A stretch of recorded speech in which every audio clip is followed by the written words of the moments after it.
আমার নানা নাটকে গিয়ে অভিনয় করতেন এবং ওই আমলে সে ব্রিটিশ জামানাতে উনি কি এফএ অর এন্ট্রান্স ওটা তিনি পাশ করেছিলেন, ব্যবসা বাণিজ্য করতেন।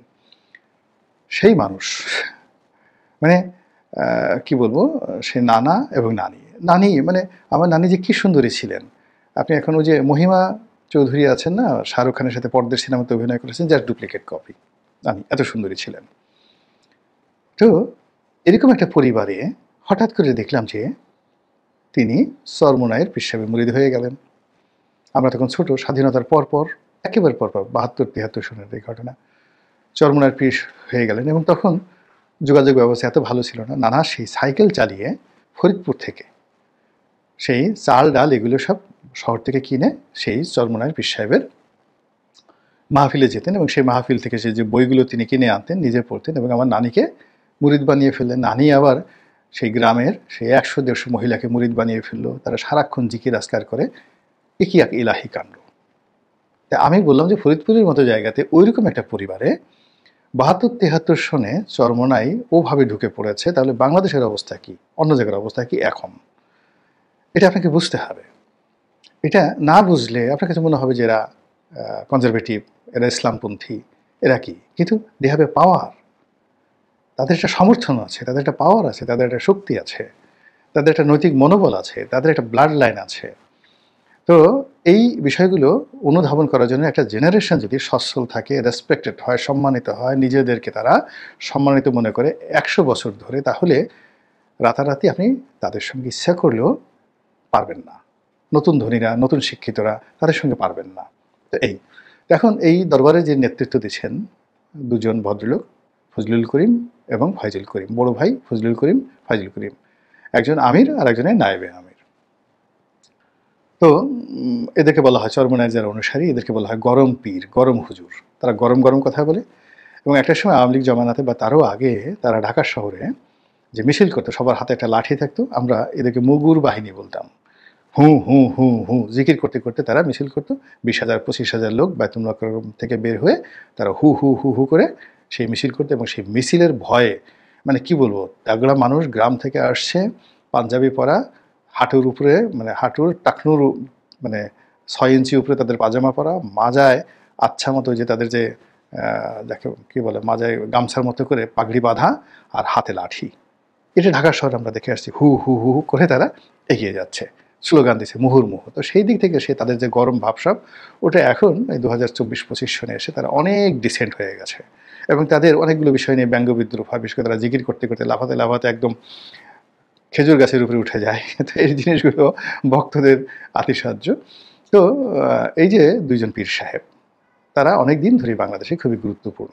তার বাবাও গুরুত্বপূর্ণ ছিলেন, তার দাদাও গুরুত্বপূর্ণ ছিলেন, কিন্তু এই দুজন পলিটিক্যালি এখন ভীষণ গুরুত্বপূর্ণ। আর জামাতের সঙ্গে তাদের ঐক্য হওয়ার পর তাদের গুরুত্ব আরও বেড়ে গেছে। তো যিনি দ্বিতীয় ভাই অর্থাৎ নায়েবে আমির ফয়জুল করিম, তিনি এর আগে একটা কথা বলেছেন তারেক রহমান সাহেবের বিরুদ্ধে, যেটি সারা বাংলাদেশে একেবারে ভাইরাল হয়ে গিয়েছিল।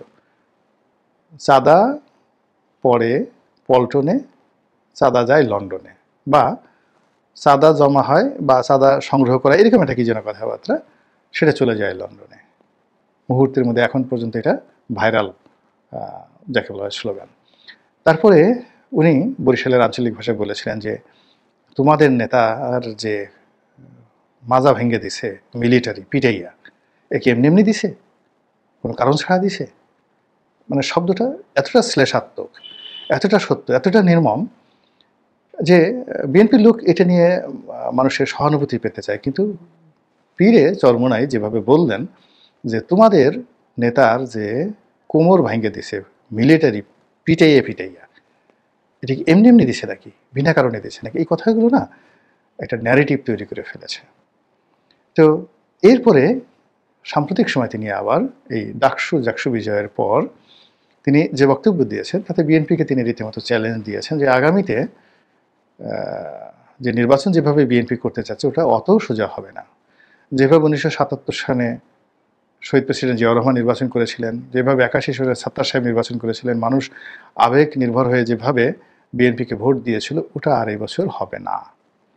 তিনি বলার চেষ্টা করছেন তিনি আওয়ামী লীগও খোঁটা দিয়েছেন, যেটা 71 সনকে যেভাবে বিক্রি করে তারপরে একাত্তরকে পুঁজি করে, মুক্তিযুদ্ধকে পুঁজি করে তারা যেভাবে একটার পর একটা, মানে যাকে বলা হয় রাজনীতির ব্যবসা তারা ফেদে পড়ছেন, এটা 2025 সনে সম্ভব হবে না। তো কাজেই তিনি বিএনপিকে যে কথা বলছেন যে চাঁদাবাজি দিয়ে, মাস্তানি করে, হুন্ডা গুন্ডা করে মানুষকে ভয় দেখিয়ে রাজনীতি করা যাবে না, একেবারে ডাইরেক্ট।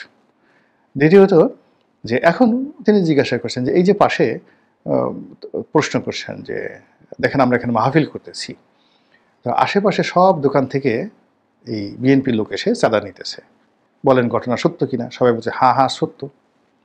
তো বলতেছে যে এখন ক্ষমতা পাও নাই, নির্বাচনে যাও নাই, নির্বাচনে নির্বাচিত হও নাই, তাই যদি তোমরা এই দোকানদারদের কাছ থেকে চাঁদা নিয়ে কোনো দোকানদারকে স্বস্তিতে ঘুমাইতে দিতেছো না, দুদিন পরে তুমি যখন ক্ষমতা পাবা তুমি তো এদেরকে দোকানই করতে দেবা না, দোকানই করতে দেবে না। এখন এই যে নির্মম যে সত্যগুলো, সাহসী যে বক্তব্যগুলো, তো এগুলো তো বিএনপি আসলে অস্বীকার করতে পারবে না। আমি তো নিজের চোখে যা দেখছি, এখন এই কথাগুলো নিয়ে আমি যে বিএনপির পক্ষে গিয়ে এলাকাতে ভোট চাইব, বিএনপির পক্ষে ভোট চাওয়ার জন্য আমার তো সে সাহসই হচ্ছে না। আমার জেলাতে আলতাফ হোসেন চৌধুরী সাহেব আছেন, তিনি সাবেক স্বরাষ্ট্রমন্ত্রী, স্ট্রেট ফরওয়ার্ড ওয়েতে বিভিন্ন কথাবার্তা বলছেন যে আমরা পেট্রোল পাম্প দখল করছি, টেম্পো স্ট্যান্ড দখল করছি, ট্রাক স্ট্যান্ড দখল করছি। আর জামাত শিবির তারা কোর্ট কাছারি, অফিস আদালত সব জায়গাতে তারা ব্যাংক, বিমা, গুরুত্বপূর্ণ পদগুলো ম্যাটিকুলাসলি তারা দখল করে ফেলেছে। ফলে আমরা তো তাদের সঙ্গে পারছি না, কৌশলে পারছি না। আবার সেখানে ধরেন মিজানুর রহমান আজহারি, আহমদুল্লাহ, তার পরিশেষে এই যে পীরে চরমোনাই, ওনাদের মতো মানুষ যদি এই ব্যাপারে চাঁদাবাজি নিয়ে, দুর্নীতি নিয়ে, অনিয়ম নিয়ে কথাবার্তা বলেন, তাহলে বুঝতে পারেন যে মানুষের মনোজগতে কী ধরনের একটা চ্যালেঞ্জ তৈরি হয়। আর সেই চ্যালেঞ্জ মোকাবেলা করার জন্য বিএনপিকে তো কাউন্টার রেভলিউশন লাগবে, কাউন্টার ন্যারেটিভ লাগবে, কাউন্টার প্রোগ্রাম লাগবে। যেভাবে সাদাবাজি, লন্ডন, তারেক রহমান ওনাদেরকে সরাসরি ইন্ডিকেট করে তাদের প্রতিপক্ষরা যে সকল কথাবার্তা বলছে, কখনো ছাত্রদের মুখ দিয়ে, কখনো তারা নিজেরা, কখনো আকারে, কখনো ইঙ্গিতে, আর কখনো সরাসরি।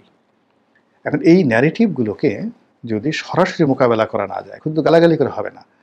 যেমন দেখা গেল যে অনেকে এই ৭১ এই কাজ করছো, রাজাকারের বাচ্চা, আর পারবা না, ইত্যাদি ইত্যাদি, এগুলো হবে না। রাজাকারের বাচ্চা সেটা ঠিক আছে, রাজাকারের বাচ্চা হয়েছে ঠিক আছে, কিন্তু রাজাকারের বাচ্চা তো নামাজ পড়ে, ভালো কাজ করে।